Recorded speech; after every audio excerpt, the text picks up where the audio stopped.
declaro empossado na presidência da República dos Estados Unidos do Brasil, Sua Excelência, o senhor Humberto de Alencar Castelo Branco. Defenderei e cumprirei com honra e lealdade a Constituição do Brasil. Caminharemos para a frente com a segurança de que o remédio para os malefícios da extrema esquerda não será o nascimento de uma direita reacionária. Meu procedimento será o de um chefe de Estado sem tergiversações. No processo para a eleição do brasileiro, a quem entregarei o cargo a 31 de janeiro de 1900.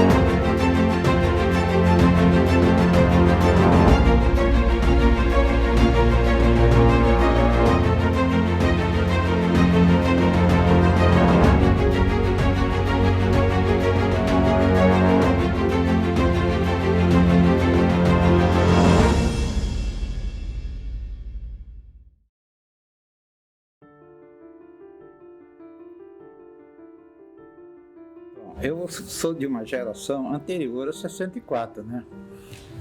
A minha militância política e minha consciência de como as coisas acontecem e por que o Brasil é um país tão atrasado economicamente, culturalmente, essa minha consciência já vem de 1955, num período varguista, com a Carta Testamento do presidente Getúlio Vargas. E essa consciência desenvolveu muito no período do presidente Juscelino Kubitschek, né? Quando teve a eleição em 1960, eu já estava engajado na luta, né? Por um Brasil livre, democrático e justo. E me engajei na campanha do vice-presidente João Goulart. O golpe militar ele foi articulado, criado, não em 64, ele foi criado muito tempo antes. A partir de uma conspiração criada dentro da Escola Superior de Guerra das Forças Armadas, né? Eles começaram a organizar a conspiração, né? Tentam derrubar o Getúlio Vargas e ele se suicida, né? E você repara que tem a mesma palavra de ordem, mesmas acusações, que é corrupção, a economia em frangalhos e o perigo comunista, que eles alegam isso daí, porque fazia parte de uma conspiração baseada na Guerra Fria. Tá? Eles tentam derrubar o Getúlio, ele se mata e aborta o golpe que ia acontecer em 1954. Eles tentam fazer a mesma coisa com o Juscelino Kubitschek, que não tinha nada de comunista, não tinha nada, era um desenvolvimentista. Eles tentam fazer o golpe quando o Jânio Quadros renuncia. Então, quando o Jânio Quadros renunciou, o João Goulart, para assumir a presidência, para tomar posse da presidência, foi uma grande luta, né? Foi a campanha da legalidade, porque uma junta militar assumiu o governo e não deixou o presidente Goulart, que estava no Uruguai, tomar posse. E conseguimos que o presidente Goulart entrasse no Brasil, que chegasse em Brasília e tomasse posse na presidência. O João Goulart é eleito com o acordo de ser um período parlamentarista, né? Que poderia ser revogado com um plebiscito.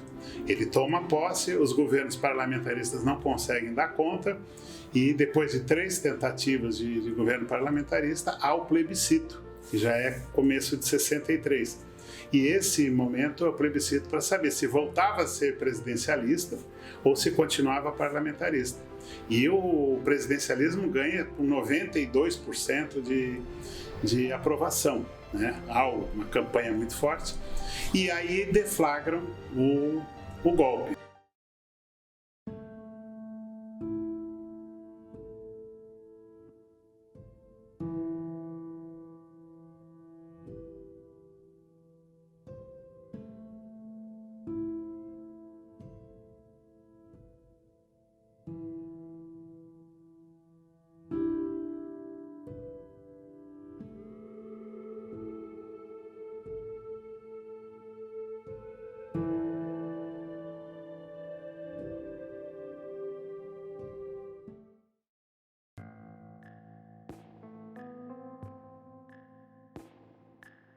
Quando aconteceu o golpe, eu estava na sede da Federação Estudantil Fluminense, estado do Rio, Niterói, que era outro estado. Naquela época, nós tínhamos muita vontade de resistir ao golpe, né? O movimento estudantil, o movimento operário e camponês, decididos a resistir. Não houve resistência porque o presidente Goulart decidiu recuar. E o próprio dispositivo militar do presidente decidiu recuar. Olha, quando houve o golpe, eu tinha 10 anos de idade. Eu, por ser de família de militantes, tanto meu pai quanto minha mãe, eu entendia tudo que acontecia no país, né? Eu vi meu pai chegar da Petrobras, que ele trabalhava lá como contramestre de mecânica. Ele era um operário mecânico. Ele muito irritado, porque tinha havido o golpe, que as pessoas não acreditavam que aconteceria, e a partir dali foi só desgraça. Meu pai perdeu o emprego, os meus amigos todos perderam o emprego, a economia foi destruída e muita perseguição. Lideranças sindicais estavam presas, outros exilados. As nossas bases no Exército, Marinha e Aeronáutica estavam ou presos ou exilados também, outros morreram, né? Muitos companheiros morreram na resistência nos primeiros anos do golpe. Na minha cidade, estado do Rio, um estádio de futebol foi transformado em prisão política, idêntica ao Chile, que o estádio nacional foi o estádio Caio Martins. O único estádio de futebol com preso político foi Niterói. Os navios estavam todos cheios de preso político, então a gente estava vivendo aquele momento com as prisões lotadas de preso político, os quartéis, os navios e até um estádio de futebol. A grande realidade foi a partir do assalto ao poder que os militares fizeram, a mando dos Estados Unidos, a mando de uma parte do empresariado, criou-se aqui no Brasil o chamado terrorismo de Estado, que é o Estado brasileiro foi transformado numa máquina de guerra contra o seu próprio povo. Praticamente entrei na clandestinidade em 1967. 68 estava totalmente clandestino no Rio, né? Durante aquele período das grandes passeatas, manifestações de rua, passeata dos 100 mil, quando houve a morte do Edson Luiz no calabouço, né? Eu já estava clandestino. Aí aconteceram outras quedas no Rio e eu não tive outro jeito a não ser vir para o Paraná.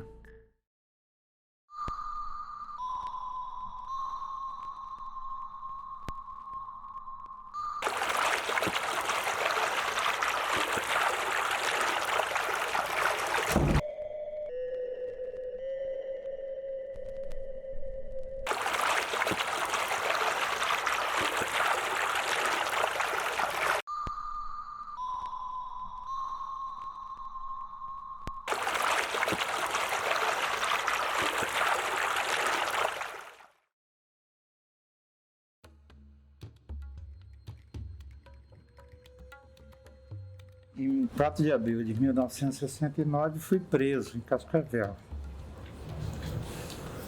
Fui preso em Cascavel e já imediatamente pendurado no pau de arara que eu não sei quanto tempo, porque eu não tinha relógio, nem vou perguntar a hora para ninguém. Esse negócio que nego fala que ficou tanto tempo, não tem como, né? E também não perguntava aos meus torturadores qual é o nome deles, né? Depois, mais tarde, descobri que um deles era Agostinho, né? Doutor Agostinho. Mas eu sei que fiquei muito tempo, porque quando me tiraram, quando eu acordei, eu estava paralítico, paralisado as pernas, braços. Devo ter ficado horas pendurado. Não pode parar. Depois fui levado para Cascavel. Olha, eu fui preso com 16 anos, eu nunca fui processado, portanto nunca fui condenado. Eu fui por uma decisão do juizado de menores a mando dos militares, não oficialmente, eu fui mantido preso, como se fosse um refém. Eu fiquei 6 anos, quase 6 anos. Os últimos 3 anos eu fiquei num presídio, que é a Casa de Custódia e Tratamento Taubaté, que é um misto de prisão com hospício. Lá estavam todos os criminosos com maior periculosidade, que tinham cometido crimes monstruosos, etc. e tal, né? Eu fiquei 3 anos lá. Fiquei um tempo preso no presídio do AU e era levado sempre à noite, sempre à noite que eu era levado. Chegavam lá e me levavam. No dia seguinte eu aparecia todo quebrado lá na cela, né? E isso está registrado no livro do Políbio Braga, chamado AU, Uma Prisão Política. O famoso presídio do AU em Curitiba. Que eu ficava, mas eu era levado. À noite me levavam, me penduravam, no dia seguinte estava de volta.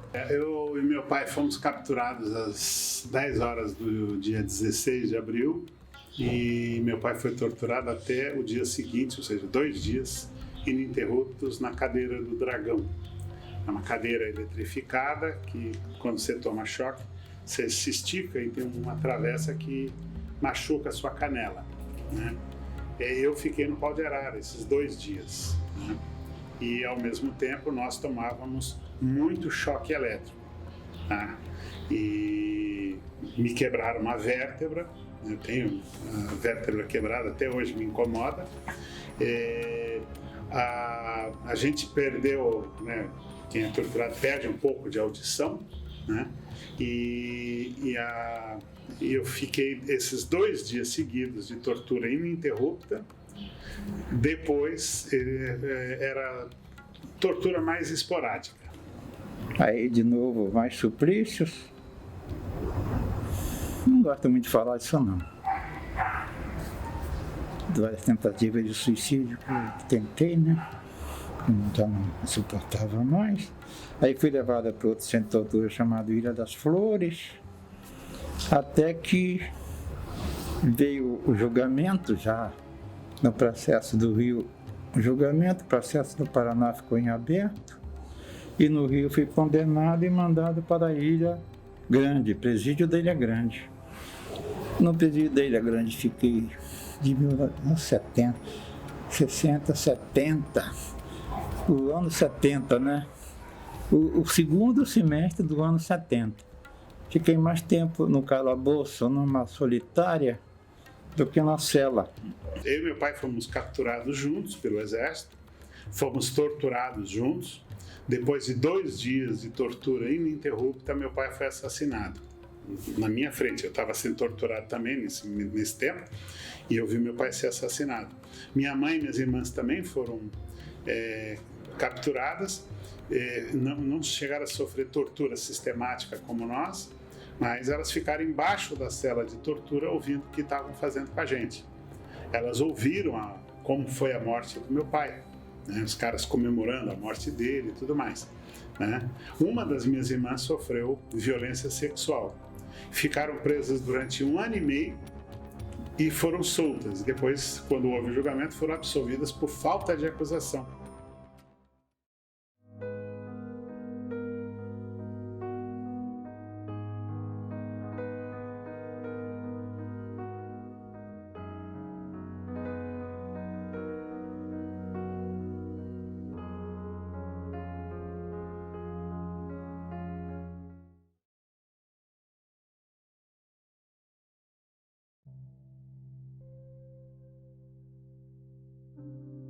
Olha, minha mãe e minhas irmãs saíram da cadeia e ficaram presas a mim, porque eu estava preso.